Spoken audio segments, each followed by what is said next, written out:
For more than 3,000 years, one story has survived almost unchanged. A giant wooden horse stood outside the walls of Troy.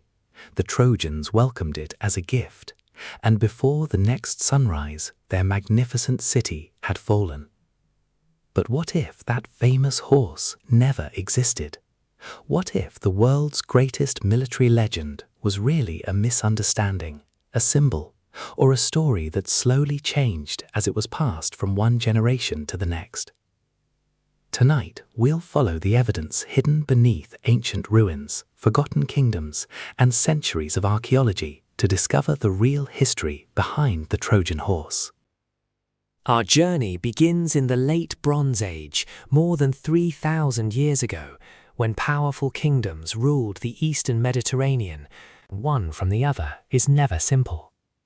So settle in, relax, and let the modern world quietly fade away as we step inside the remarkable world of ancient Troy. Long before poets sang of clever heroes, angry gods, and a mysterious wooden horse, there was simply a city overlooking a narrow ribbon of water. Its people woke each morning, not expecting to become legends, but to harvest their fields, repair fishing nets, shape bronze tools, and welcome merchants arriving from distant lands. They could not have imagined that more than 3,000 years later, millions of people would still wonder what really happened beyond their stone walls. To understand the Trojan horse, we must first forget about the horse entirely. Instead, let your mind drift to the northwestern corner of what is now modern Turkey. The morning sun rises gently over rolling hills, casting long shadows across fertile farmland before reaching the sturdy limestone walls of a prosperous city. Below those walls lies a narrow stretch of water known today as the Dardanelles.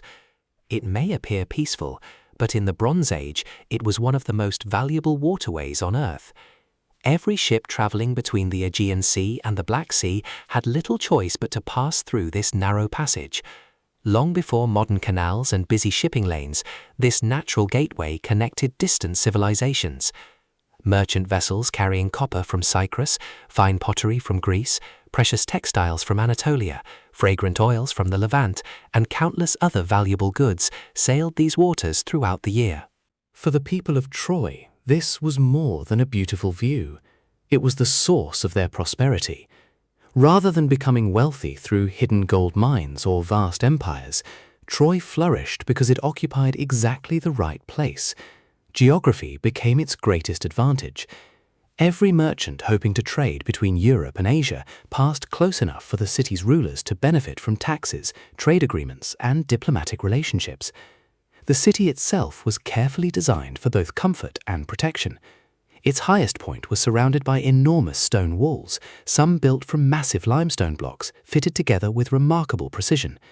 These fortifications were not only impressive to look at, but also practical. Guards standing atop the towers could watch the surrounding countryside for miles, spotting travelers, caravans, or approaching ships long before they reached the gates. Inside those walls, however, life was far less dramatic than later legends would suggest. The streets echoed with ordinary sounds. Potters carefully shaped clay into storage jars large enough to preserve grain and olive oil through the winter months. Blacksmiths worked beside glowing furnaces, hammering bronze into knives, farming tools, spearheads, and household utensils. Weavers patiently transformed wool into colorful fabrics, while children played nearby, occasionally stopping to help with simple tasks, under the watchful eyes of parents and grandparents. The smell of freshly baked bread drifted through narrow streets each morning. Goats wandered between homes. Dogs barked whenever unfamiliar visitors entered the city. Merchants called out prices, while customers examined baskets filled with dried figs, onions, garlic, herbs, and freshly harvested grain. Although thousands of years separate their lives from ours, many parts of their daily routine would still feel surprisingly familiar. Like families everywhere, they worried about healthy children, successful harvests, and enough food to last through difficult seasons. They celebrated weddings, mourned loved ones, welcomed newborn babies, and gathered together during religious festivals that marked the passing of the year. Religion quietly shaped every aspect of life. The people of Troy believed powerful gods watched over both cities and individuals. Before long journeys, sailors offered prayers for calm seas. Farmers sought divine favor before planting crops. Families left gifts at local shrines, hoping for protection, good fortune, or recovery from illness. Unlike the dramatic gods described in later Greek myths, these religious practices were woven gently into everyday existence. Faith was less about spectacular miracles and more about maintaining harmony between people, nature, and the unseen forces believed to guide the world. Meanwhile, Troy itself was anything but isolated. Diplomats regularly traveled between neighboring kingdoms, carrying official messages sealed by powerful rulers. Marriage alliances connected noble families across the eastern Mediterranean. Traders returned not only with exotic goods, but also with news of distant lands, changing political alliances, and rumors of conflict unfolding hundreds of miles away. The Late Bronze Age was an interconnected world. Today, we often think globalization is a modern idea, yet more than 3,000 years ago, kingdoms depended heavily upon one another. Copper from one region might be combined with tin from another to create bronze. Luxury goods crossed seas. Skilled craftsmen migrated between cities. Even ideas and religious traditions spread through these growing networks of trade. This prosperity, however, rested upon a delicate balance. A poor harvest in one kingdom could interrupt trade elsewhere. Pirates sometimes attacked merchant ships. Rival rulers competed for influence over important ports and valuable sea routes. Wealth attracted admiration, but it also attracted envy. Few cities demonstrated this better than Troy. Its strategic position meant opportunity. It also meant danger. Modern archaeological excavations have revealed that Troy was much larger than early historians once believed. Beyond the heavily fortified citadel stretched a lower town where many ordinary families lived and worked. Workshops produced everyday goods. Animals were raised nearby. Travelers likely found places to rest before continuing their journeys across Anatolia or toward the Aegean coast. Rather than a lonely fortress occupied only by kings and soldiers, Troy was a thriving community filled with merchants, farmers, craftsmen, priests, fishermen, and children. Its rulers undoubtedly understood that prosperity rarely remains unnoticed forever. Unlike the dramatic gods described in later Greek myths, these religious practices were woven gently into everyday existence.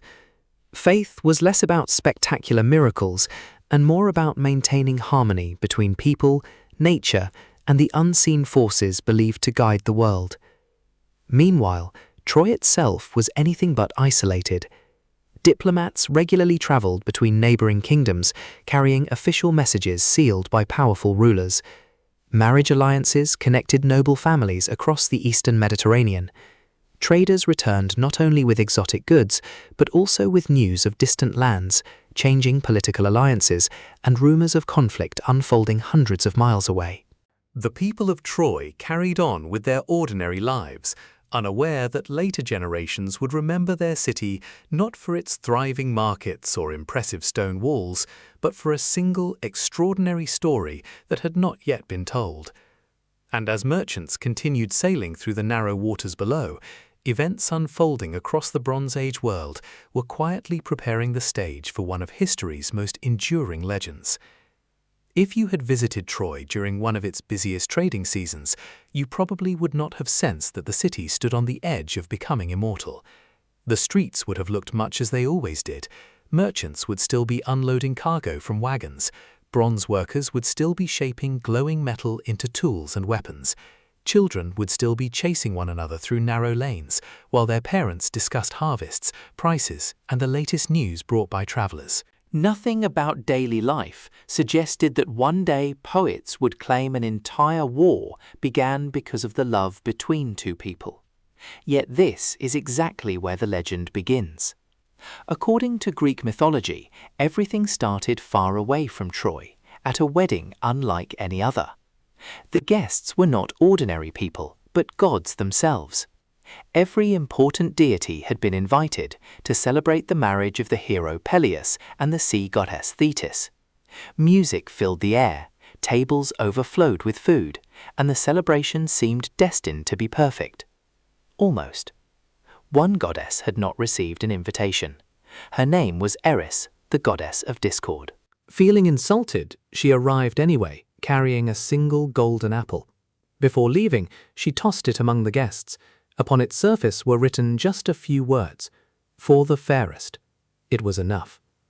3 powerful goddesses immediately claimed the prize. Hera believed she deserved it because she was queen of the gods. Athena argued that her wisdom made her the worthiest. Aphrodite insisted that beauty alone settled the matter. Unable to agree, they demanded that someone else decide. That judge would become a young prince from Troy. His name was Paris. According to the myth, each goddess quietly offered him a reward. Hera promised political power. Athena offered victory in battle and unmatched wisdom. Aphrodite made a different promise. She would give Paris the most beautiful woman in the world. Paris accepted Aphrodite's offer. In doing so, he unknowingly set countless future events into motion. The woman was Helen. Even today, she is remembered as Helen of Troy. Yet that famous title hides an important detail. Helen was not originally from Troy at all. She was the queen of Sparta and the wife of King Menelaus, one of the most powerful rulers in Mycenaean Greece. According to the traditional story, Paris traveled to Sparta as a royal guest. Hospitality was sacred throughout the ancient world. Visitors were expected to be welcomed generously, offered food, shelter, and protection regardless of where they came from. Instead, the myth tells us that Paris left with Helen. Some versions claim she willingly fell in love with him. Others suggest Aphrodite magically influenced her heart. Still others hint that she was taken against her will. Ancient storytellers never completely agreed. What they did agree upon was the result. Menelaus was furious. He called upon fellow Greek rulers to honor an old oath they had sworn before Helen's marriage. According to the legend, every prince who had once hoped to marry Helen had promised to defend whichever man eventually became her husband. Now that promise demanded action. Soon, kings from across the Greek world gathered ships, soldiers, and supplies. Among them were names that would become legendary themselves: Agamemnon, Odysseus, Ajax, Nestor, Achilles. Together, they supposedly formed one of the greatest military expeditions of the ancient world.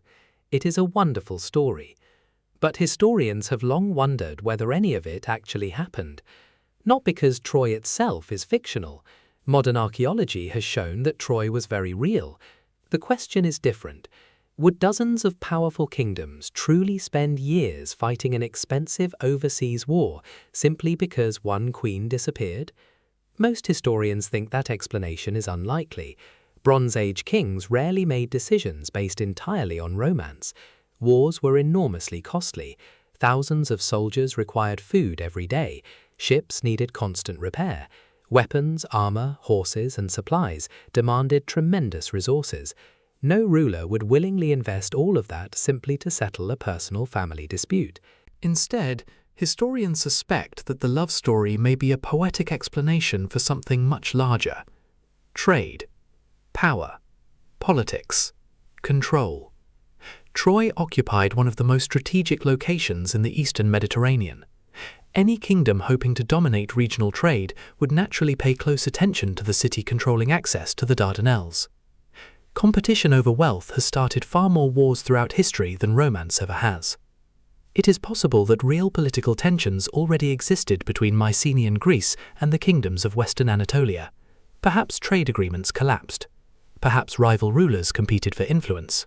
Perhaps small border conflicts slowly grew into something larger. If such events occurred, later poets may have transformed complicated political struggles into a story that everyone could easily understand. After all, stories about love are easier to remember than arguments over shipping routes and trade taxes. There may even be another reason why ancient audiences embraced the legend. Greek mythology often explained human events through the actions of gods.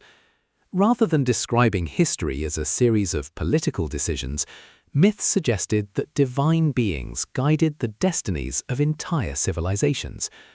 A war called by jealous goddesses and impossible love felt meaningful. It gave ordinary people the comforting sense that history followed a grand design, rather than the unpredictable ambitions of kings. Whether anyone named Paris truly existed remains uncertain. Whether Helen was a historical queen, a symbolic figure, or a blend of several real women is still debated. Even Achilles, perhaps the most famous warrior of all, remains hidden somewhere between history and legend. Yet myths often preserve something surprisingly valuable, not exact facts, but memories. A legend can keep the outline of real events alive long after details have faded away. Over generations, storytellers add heroes, miracles, monsters, and gods, while beneath those colorful layers, fragments of genuine history quietly survive. Perhaps that is exactly what happened here. Somewhere behind the romance of Paris and Helen may lie forgotten diplomatic disputes. Behind the wrath of Menelaus may hide economic rivalry. Behind the promises of the gods may stand the ambitions of powerful Bronze Age rulers. The legend does not necessarily replace history. It may simply wear history like a beautifully embroidered cloak, covering ordinary events with unforgettable imagination. Whatever first brought tension between Greece and Troy, one thing slowly became clear. The peaceful balance that had allowed merchants to sail freely across the Aegean could not last forever. Trade routes that once carried wine, copper, and olive oil would soon carry something very different.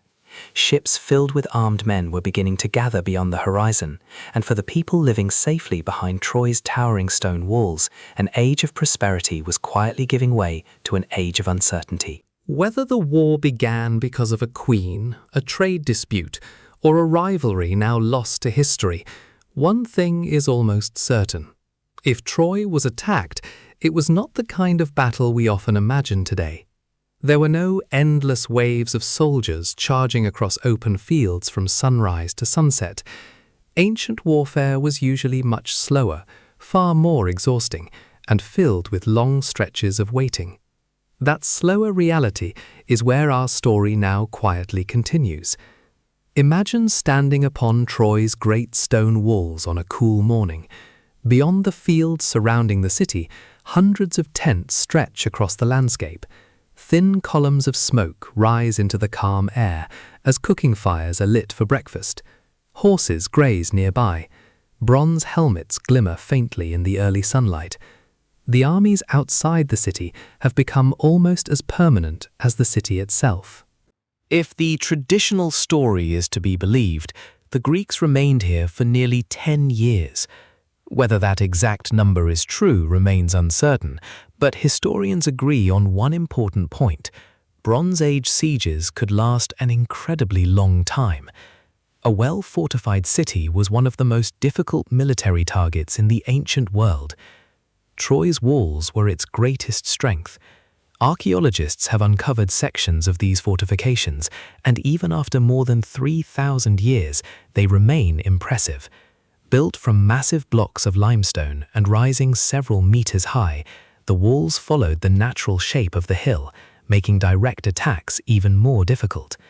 For an attacking army, rushing towards such defenses would have been extremely dangerous. Instead, patience often became the most valuable weapon. The attackers hoped that time itself would weaken the defenders. Food supplies might eventually run low. Fresh water could become difficult to protect. Disease might spread through crowded streets. Morale could slowly fade. Meanwhile, life outside the walls was hardly comfortable. The Greek soldiers were not sleeping in grand palaces or comfortable houses. They lived in temporary camps exposed to changing weather. During the hot summer months, the sun beat down relentlessly across the dry plains.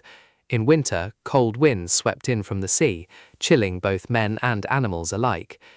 Every day followed a familiar rhythm. Before sunrise, campfires were rekindled, bread was baked from stored grain, and dried fish or salted meat provided simple meals. Armor needed repairing, spears required new shafts, shields had to be strengthened after repeated use. Horses demanded constant care, while sailors maintained the fleet anchored along the nearby shore. Even without major battles, there was always work to do. Waiting itself became exhausting. The defenders inside Troy faced different challenges. Unlike the soldiers outside, they slept beneath solid roofs and behind sturdy walls. Yet safety came with its own worries. How much grain remained in the city's storage rooms? Would enough livestock survive the coming winter? Could nearby farms still be reached without risking enemy attacks? Parents tried to keep life as normal as possible for their children. Craftsmen continued their work. Priests performed familiar ceremonies. Merchants traded whatever goods were still available. But everyone understood that the world beyond the gates had changed. The city could no longer live as it once had. Some historians believe the defenders occasionally slipped out through smaller gates under the cover of darkness. They may have gathered firewood, escorted livestock, or launched brief surprise attacks against the besieging forces before quickly retreating behind the safety of the walls. The attackers likely did the same. Rather than one continuous battle, the conflict probably consisted of many small encounters spread across months or even years. A skirmish over a water source, a raid on nearby farms, an ambush along a narrow road. Most days may have passed without dramatic fighting at all. This quiet reality differs greatly from the action-filled versions often shown in modern films. Ancient warfare demanded enormous patience. Perhaps the greatest enemy was not the opposing army. It was boredom. Imagine spending months staring at the same distant walls, knowing that tomorrow would likely look exactly like today. Soldiers repaired equipment, not because they expected battle that afternoon, but because routine helped pass the endless hours. Storytellers naturally focused on heroes. History reminds us that ordinary people filled most of the camps. Young farmers called away from their villages, experienced craftsmen carrying spears instead of tools, fathers wondering whether their families back home had gathered a successful harvest. Many probably hoped each morning that peace negotiations might finally succeed. Inside Troy, similar thoughts surely filled countless minds. No parent wished to raise children during a prolonged siege. No merchant enjoyed watching trade disappear. No farmer welcomed abandoned fields slowly returning to wilderness. The cost of war reached far beyond the battlefield. Even if no arrows flew that day, opportunities vanished. Harvests were delayed, friendships between neighboring communities faded, prosperity quietly slipped away. Modern archaeology offers small hints about this difficult period. At the archaeological site identified as Troy, researchers have found evidence suggesting that the city may have prepared for uncertain times. Large storage jars capable of holding significant amounts of grain indicate careful planning. Defensive improvements appear to have strengthened parts of the settlement before its final destruction. These discoveries cannot tell us exactly what happened, but they do suggest that the inhabitants expected danger. Perhaps they had good reason. As the years passed, both sides would have begun to understand a difficult truth. The war could not continue forever. The attackers needed a breakthrough. The defenders needed relief. Something eventually had to change. And it is here, after years of waiting, hardship, and frustration, that the familiar legend finally begins to emerge from the quiet shadows of history. For it is only after the long silence of the siege that ancient storytellers introduce the object that would become more famous than the city itself, a great wooden horse standing alone before the gates of Troy, promising either victory or disaster, depending on who chose to believe its silent presence. After years of uncertainty, the story takes a turn so unexpected that it has survived longer than the memory of almost every king, soldier, and city connected to the Trojan War. The endless waiting appears to be over. One morning, the people of Troy climb onto their walls and notice something strange. The Greek camp, which had covered the plain for what felt but a lifetime, seems almost empty.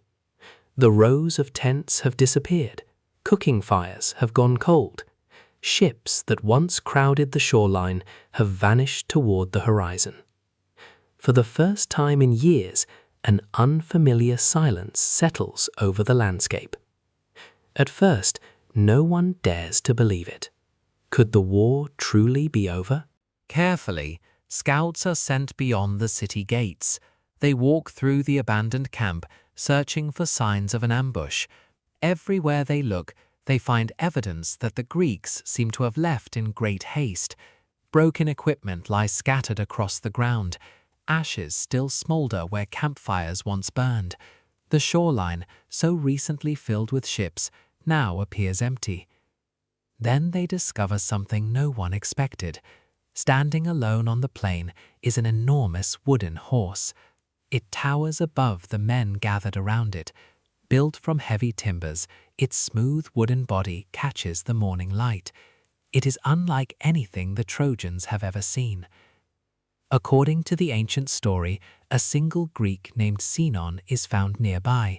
He claims he has been abandoned by his own people and begs the Trojans for mercy.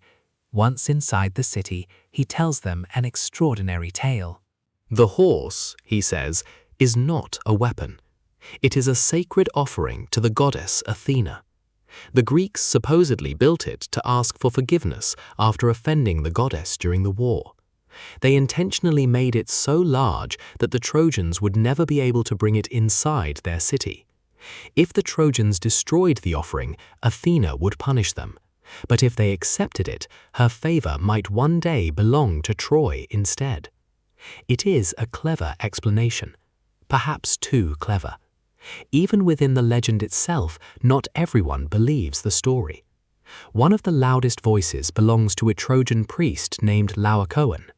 Looking at the mysterious horse, he feels immediate suspicion. The horse, he says, is not a weapon. It is a sacred offering to the goddess Athena. The Greeks supposedly built it to ask for forgiveness after offending the goddess during the war. They intentionally made it so large that the Trojans would never be able to bring it inside their city. If the Trojans destroyed the offering, Athena would punish them. But if they accepted it, her favor might one day belong to Troy instead. It is a clever explanation, perhaps too clever. Even within the legend itself, not everyone believes the story. One of the loudest voices belongs to a Trojan priest named Laocoon. Looking at the mysterious horse, he feels immediate suspicion. According to the Roman poet Virgil, Laocoon warns his fellow citizens with words that have echoed through history ever since. Beware of Greeks bearing gifts. He refuses to trust an enemy that has spent years trying to destroy the city. To prove his point, he throws a spear into the horse's wooden side. The weapon strikes the hollow structure with a deep echo. For a brief moment, the story almost ends differently. Yet the legend tells us that fate intervenes. Soon afterward, two enormous sea serpents rise from the ocean and attack Laocoon and his sons.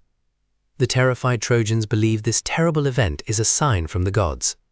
They conclude that the priest was wrong to insult Athena's sacred offering. Today, historians see this episode differently. Sea monsters are almost certainly symbolic rather than historical. Ancient storytellers often used miraculous events to show that the gods approved or condemned human actions.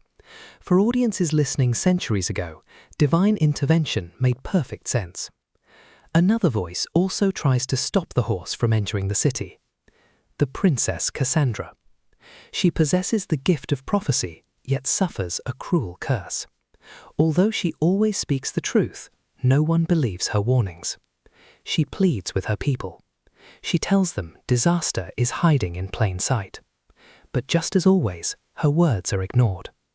Whether Cassandra represents a real historical figure or simply symbolizes ignored wisdom remains impossible to know. Either way, her role adds another layer of tragedy to the story. The Trojans now face a decision unlike any they have faced before. Destroy the horse, or celebrate what appears to be the end of a devastating war. Imagine the emotions they must have felt.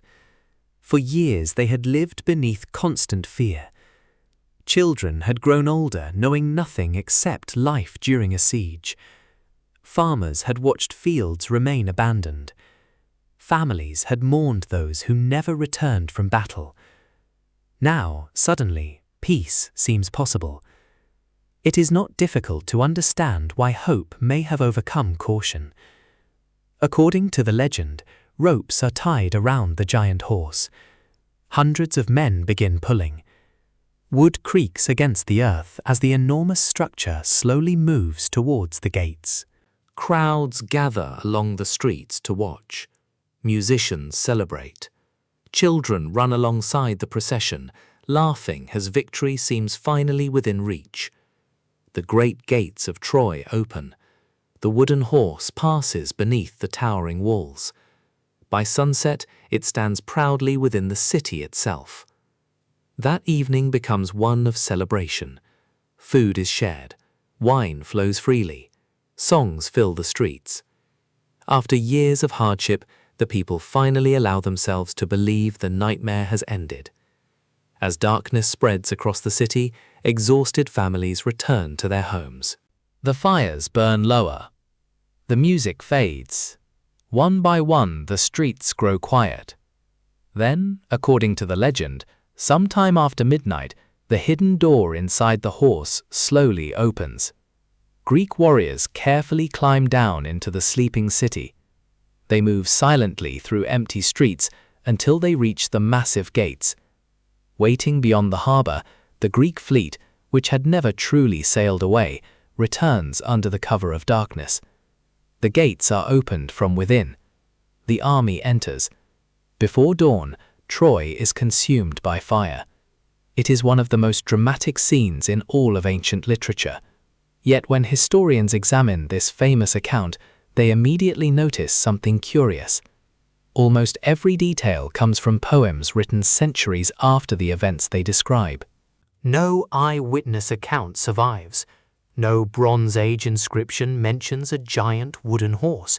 No archaeological discovery has uncovered evidence that such an enormous structure was ever built.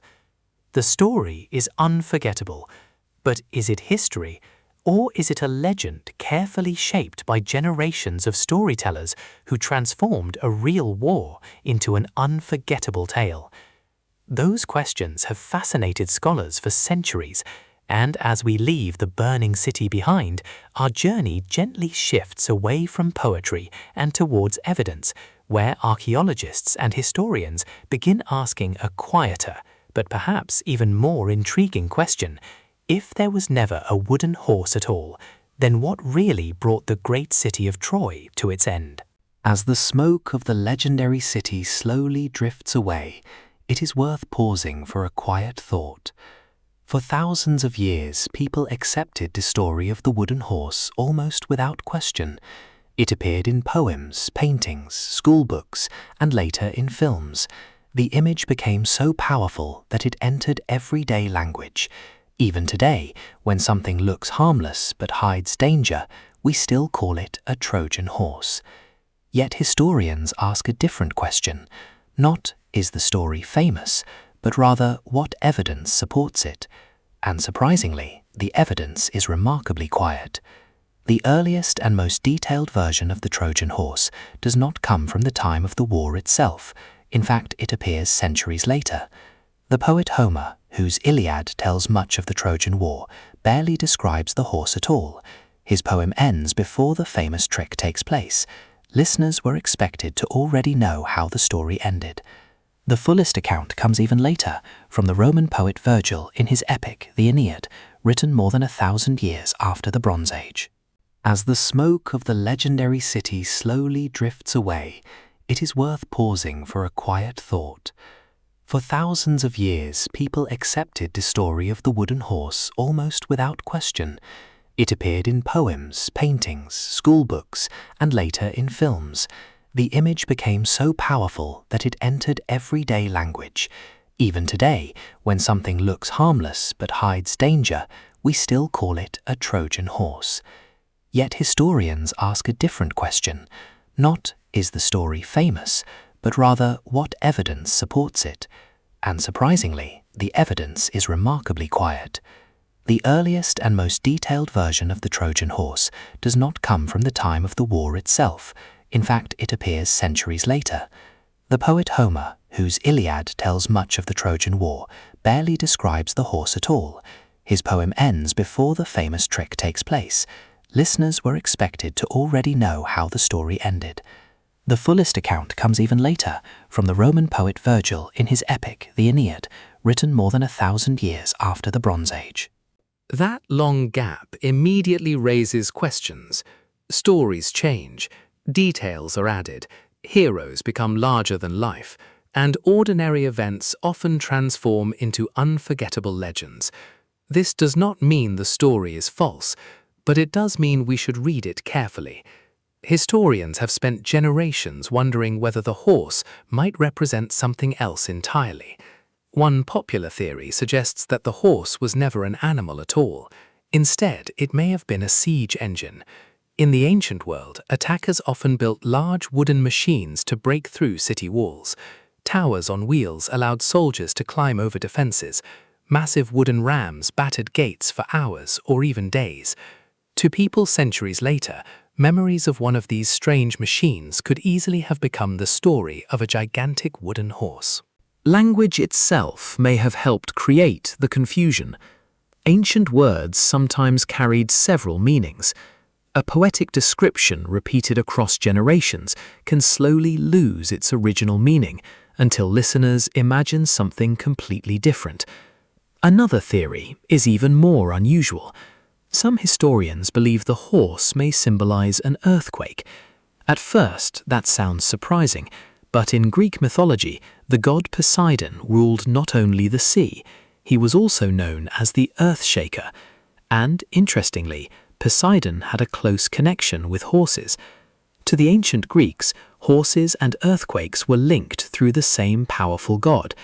If Troy suffered a devastating earthquake that weakened its walls, later storytellers might have remembered the disaster through the symbol most closely associated with Poseidon, a horse. Archaeology offers a small hint that makes this possibility worth considering. Some layers of ancient Troy show signs of collapsed walls that could have resulted from seismic activity. The region is still prone to earthquakes today. However, the evidence is not conclusive. Other layers clearly show signs of fire and violent destruction. Perhaps both events happened at different times, or perhaps only one did. The Earth keeps many of its secrets. There is another possibility as well. The horse may have been a religious offering. Throughout the Bronze Age, victorious armies often dedicated gifts to the gods after successful campaigns. Large wooden statues were not unknown in the ancient world. If such an offering once stood near Troy, later generations may have woven it into the larger story of the city's fall. Others point toward deception rather than symbolism. Instead of hiding soldiers inside a horse, perhaps the Greeks used diplomacy, bribery, or betrayal. Throughout history, many supposedly unconquerable cities have fallen not because their walls were broken, but because someone opened a gate. A trusted guard accepted a bribe. A frightened citizen made a desperate choice. An ally quietly changed sides. Such endings are far less dramatic than giant wooden horses, but they are far more common. In fact, historians often remind us that clever strategy has won more wars than brute force. Perhaps that simple truth slowly evolved into the unforgettable legend of Odysseus's brilliant plan. There is another important reason why the horse may never have been intended as literal history. Ancient audiences did not always separate history from storytelling in the way we do today. A good story was expected to teach wisdom. It explained courage, pride, fate, the dangers of overconfidence. Whether every detail happened exactly as described was often less important than the lesson itself. The Trojan horse became a perfect symbol.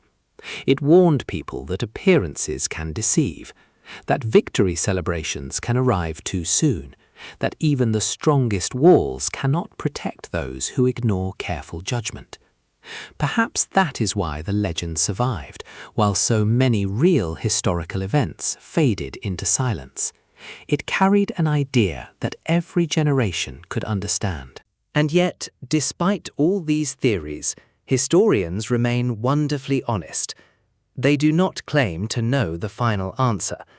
Some believe there really was a military trick that inspired the legend. Others think the horse was symbolic from the very beginning.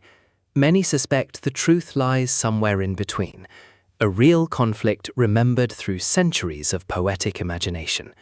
History rarely offers perfect certainty. Instead, it gives us fragments, broken pottery, collapsed walls, ancient texts copied by careful hands, small clues separated by thousands of years. Each discovery adds another tiny piece to an enormous puzzle that may never be completely finished. But while scholars debated poems and symbols, another group of people searched for something much more tangible. Not stories, not legends, but the city itself.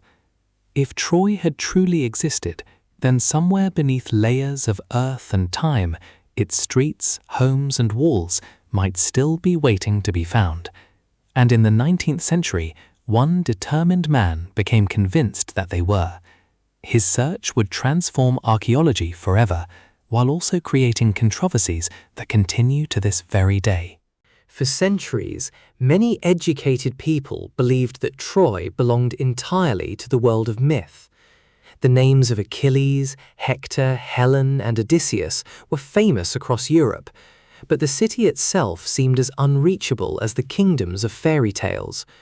Readers admired the ancient poems, yet few imagined that the place described by Homer had ever existed in the real world.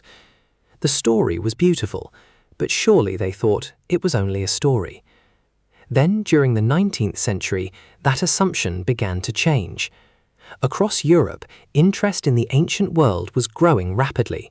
Archaeologists were uncovering forgotten temples in Egypt, deciphering mysterious inscriptions from Mesopotamia, and revealing civilizations that had disappeared thousands of years earlier. Perhaps, some wondered, Troy might also be waiting beneath the earth. One man believed this more strongly than anyone else. His name was Heinrich Schliemann, a wealthy German businessman with an extraordinary passion for Homer. Since childhood, he had dreamed of finding the legendary city.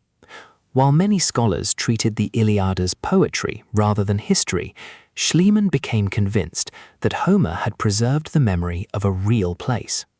His determination was remarkable, so was his confidence. In the 1870s, Schliemann traveled to a low hill called Hisarlik, located in what is now northwestern Turkey. Some earlier researchers had already suggested that this hill might hide the remains of ancient Troy, but no one had yet revealed what lay beneath its surface. Schliemann decided to dig. At first, the excavation seemed almost magical. As workers removed layers of soil, walls slowly emerged from the ground. Broken pottery appeared, stone foundations took shape, ancient streets began to reveal themselves after thousands of years of silence. It looked as though an entire forgotten city had been sleeping beneath the hill. In many ways, Schliemann's discovery changed history. For the first time, the world had convincing evidence that Troy had not been invented by poets. A real city had stood here. But the story is not quite so simple. Schliemann was a passionate explorer, yet archaeology in his time was still a young science. Modern archaeologists work slowly and carefully, recording every layer of soil, every broken pot, and every small object exactly where it is found. Schliemann was far less patient. Believing that the oldest layers must contain Homer's Troy, he ordered enormous trenches to be cut straight through the hill. Unfortunately, this destroyed valuable evidence forever. Entire sections of later settlements disappeared before anyone realized their importance. Today, archaeologists often admire Schliemann's enthusiasm while also regretting the damage caused by his methods. The hill at Hisarlik turned out to be far more complicated than anyone expected. It was not one city, it was many cities. Over thousands of years, people repeatedly built new settlements on top of the ruins left by earlier generations. When one city was damaged by war, fire, or earthquake, another eventually rose above it, layer upon layer, century after century, like pages in an enormous history book written beneath the earth.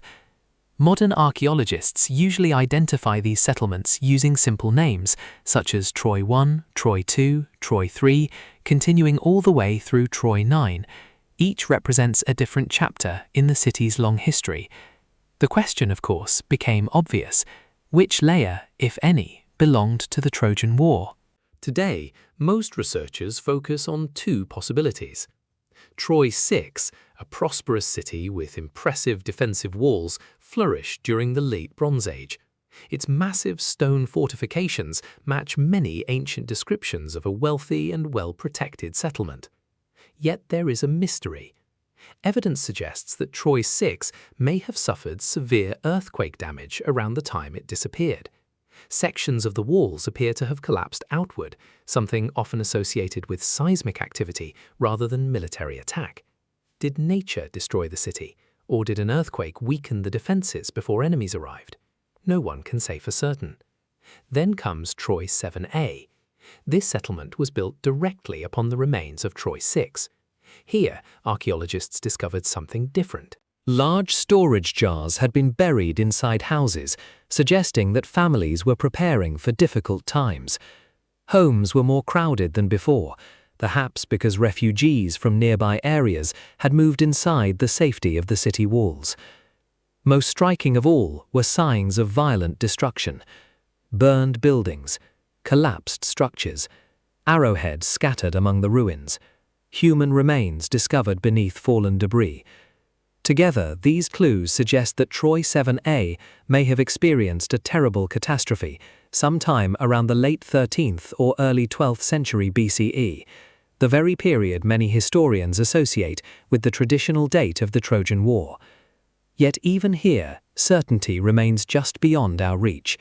Fire alone cannot tell us who started it. Arrowheads cannot reveal which army fired them. Ruined walls remain silent. Archaeology can show us that destruction occurred. It cannot always explain exactly how or why. The search for written evidence has also produced fascinating discoveries. In the archives of the ancient Hittite Empire, historians found clay tablets mentioning a city called Wilusa. The name immediately attracted attention. Many linguists believe that Wilusa may be an earlier form of the Greek name Ilios, another ancient name for Troy. The tablets describe diplomacy, alliances, and occasional conflicts involving Wilusa and neighboring kingdoms. They do not mention a wooden horse, they do not describe Achilles or Helen, but they do something equally important. They show that a powerful city in this region truly existed and played a significant role in Bronze Age politics. For many historians, these documents provide one of the strongest links between archaeology and legend. Perhaps Homer did not invent Troy. Perhaps he inherited memories of a real city whose history slowly transformed into epic poetry over the centuries. Standing at Hisarlik today, visitors do not see towering golden palaces or enormous city walls stretching towards the horizon. Instead, they see weathered stones, broken foundations, and layers of earth exposed by generations of excavation. It is a quiet place. Birds sing above ancient ruins. A gentle breeze moves through dry grass growing where busy streets once echoed with voices. Nothing about the landscape immediately suggests one of history's greatest legends. Yet beneath those peaceful stones lies the accumulated memory of thousands of years. Kings ruled here, merchants traded here. Children played here. Families built homes, celebrated festivals, and watched the seasons pass. Whether or not a wooden horse ever stood before the gates, real people once lived within these walls. And understanding their ordinary lives may bring us closer to the truth than any legend ever could. So rather than following poets or archaeologists alone, let us now step quietly through the streets of the real Bronze Age city and discover what daily life may have been like for the people who called Troy home. By now, we have followed the poets, listened to the historians, and watched archaeologists carefully uncover the stones of a city buried for thousands of years. But before we reach the end of our journey, let us set aside questions of war for a little while. Instead, imagine that the conflict has not yet begun. The city gates are open, the markets are busy, and Troy is simply another prosperous morning in the late Bronze Age. As the first light spreads across the rooftops, the city slowly comes to life. Smoke rises from clay ovens as families prepare simple breakfasts of fresh bread, olives, cheese, and porridge made from barley. Water is collected from nearby wells, while children help with small household chores before the day's work begins. The streets are already becoming crowded. Farmers enter the city with baskets filled with vegetables, grapes, onions, and herbs gathered from the surrounding countryside. Shepherds guide small flocks through the gates, while fishermen return from the coast carrying their morning catch. Unlike the grand cities often imagined in legends, Troy was not filled with marble temples or enormous palaces shining in the sunlight. Most homes were practical. Their walls were built from stone at the base, with mud brick forming the upper sections. Wooden beams supported flat roofs where families sometimes dried grain, repaired baskets, or simply enjoyed the cool evening air after the day's heat had faded. Inside each home, life centered around a single hearth. It was here that meals were cooked, stories were shared, and children learned the traditions that had been passed through countless generations. For most people, every day revolved around work. Bronze Age craftsmen possessed remarkable skill. Blacksmiths carefully combined copper and tin to produce bronze, one of the most valuable materials of the age. Every axe, knife, spearhead, farming tool, and cooking utensils demanded patience and experience. A single mistake could ruin hours of labor. Nearby, potters shaped soft clay into jars large enough to store grain and olive oil for many months. Others produced smaller bowls, drinking cups, and cooking pots used in almost every household. Weavers spent long hours turning wool into cloth. The work was repetitive, thread after thread, row after row. Yet beautiful fabrics were highly prized throughout the ancient world and often traveled hundreds of miles through trade. Trade, in fact, touched nearly every aspect of life in Troy. Because of its position near the Dardanelles, merchants arrived from many different lands. Some may have spoken unfamiliar languages, others carried goods that local people had never seen before. Amber from northern Europe, copper from Cyprus, fine pottery from Mycenaean Greece, luxurious textiles from Anatolia. Small objects crossed enormous distances, reminding us that even 3,000 years ago, the world was surprisingly connected. Markets became places where more than goods were exchanged. News traveled with merchants.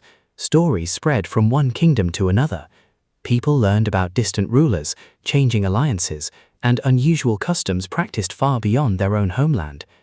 Children probably listened with wide eyes as travelers described cities they could scarcely imagine.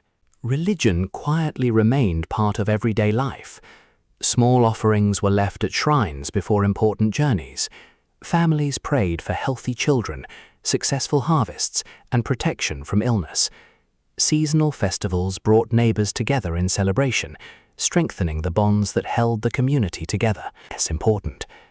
Every season shaped life differently. Spring brought planting. Summer demanded long hours beneath the hot sun. Autumn filled storage jars with grain, wine, and olive oil. Winter encouraged families to remain indoors, where fires provided warmth against cold winds blowing in from the sea. These familiar rhythms had repeated for generations. Most people probably believed they always would. Children grew into adults. Parents became grandparents. Neighbors watched one another's families change over the years. Life moved forward quietly, And perhaps that is the greatest lesson archaeology has given us. When we hear stories about Troy, we often think only of famous names: Helen, Achilles, Hector, Odysseus. Yet the overwhelming majority of the city's inhabitants were ordinary people whose names have disappeared forever. The baker who rose before sunrise every morning, the fisherman who repaired his nets after every voyage, the young apprentice learning to shape bronze beside an experienced craftsman, the elderly woman telling stories while grandchildren gathered around the evening fire. History rarely remembers such people. Archaeology reminds us that they existed. Broken cooking pots, worn grinding stones, weaving weights, children's toys, and simple household tools may seem unremarkable compared to legendary weapons. Yet these quiet objects tell us far more about daily life than the grandest epic poem ever could. Perhaps that is why visiting the ruins of Troy today feels so different from reading the myths. The stones do not speak of heroes. They speak of ordinary lives, of meals shared, of work completed, of children laughing in streets that have long since fallen silent. War may have brought Troy lasting fame, but peace shaped far more of its history. For countless years before any siege, the people of Troy simply lived. They worked, they loved, they worried, they celebrated, and like people everywhere, they hoped tomorrow would look much like today. Sadly, history rarely grants such wishes forever. Cities rise, cities flourish, and eventually every civilization leaves its place to those who follow. Yet Troy achieved something few places ever have. Although its walls crumbled and its streets disappeared beneath layers of earth, its story refused to fade. Long after the last Bronze Age family had vanished, poets continued to sing its name, artists painted its heroes, scholars debated its mysteries, and archaeologists searched patiently for its truth. In the end, the greatest victory of Troy was not surviving the war. It was surviving memory itself. And as our journey gently draws towards its close, only one quiet question remains. Why has the legend of the Trojan Horse continued to captivate human imagination for more than 3,000 years, long after the city itself became silent? As the evening light fades over the ruins of Troy, it becomes clear that the city's greatest legacy is not its broken walls or the treasures once buried beneath them.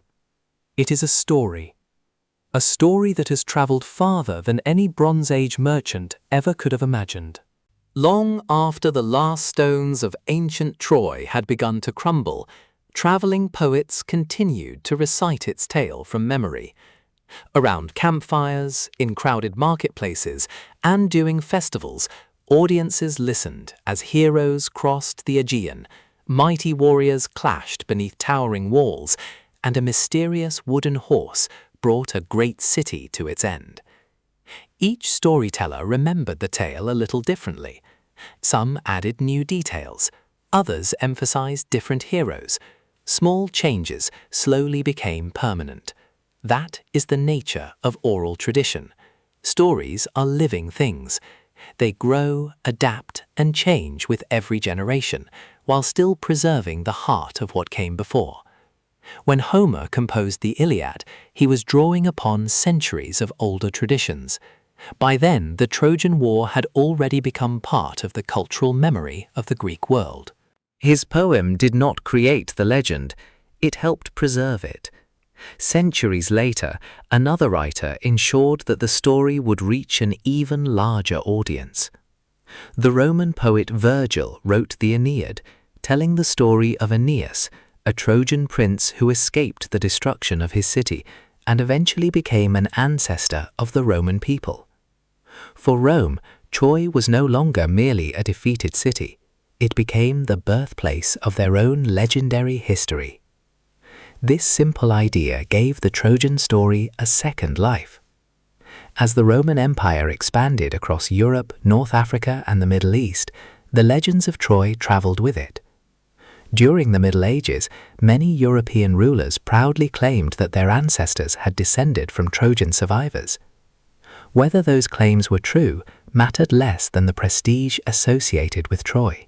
The city had become a symbol of noble origins and heroic endurance.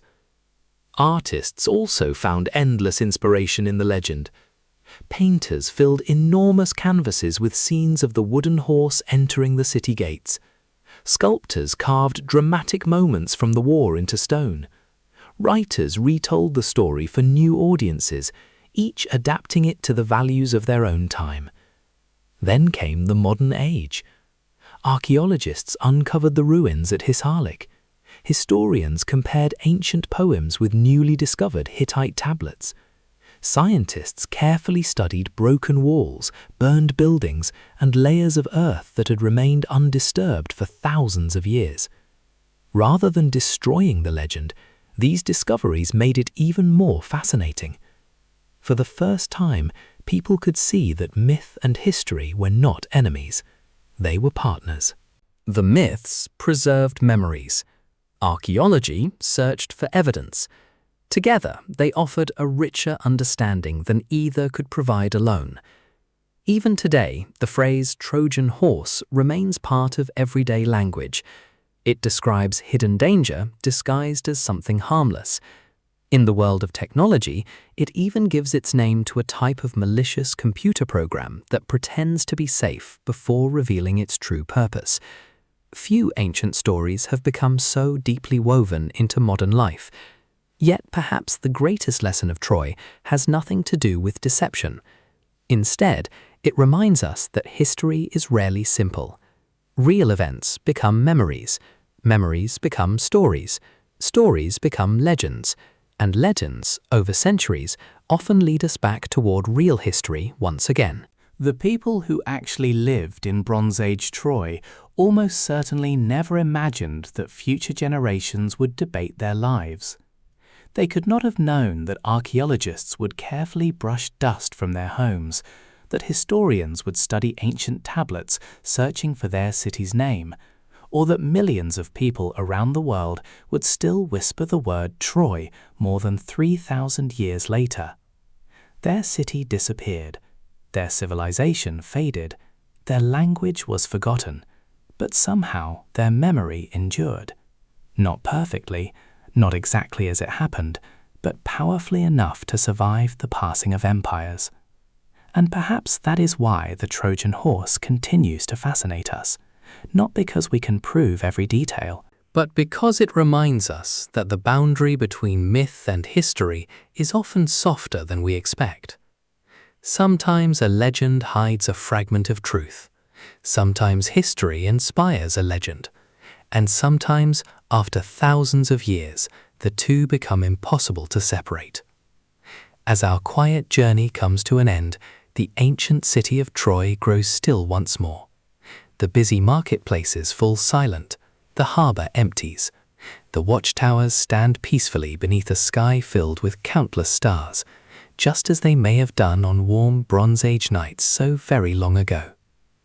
Whether a giant wooden horse ever stood before those gates may remain one of history's greatest mysteries, but the real city behind the legend was remarkable enough without it. A thriving community, a crossroads of civilizations. A place where ordinary people lived ordinary lives that, through the passage of time, became one of humanity's most extraordinary stories. So tonight, as the distant echoes of Troy slowly fade into the darkness, let the questions remain unanswered. Some mysteries are not diminished by uncertainty. Instead, they become timeless.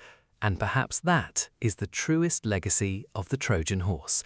A reminder that history is not only found in stones and artifacts, but also in the stories that people choose to remember. Peaceful outro. Thank you for joining me on this gentle journey into the world of ancient Troy. I hope these quiet stories of myth, archaeology, and history have helped your mind slow down and wander through a distant age.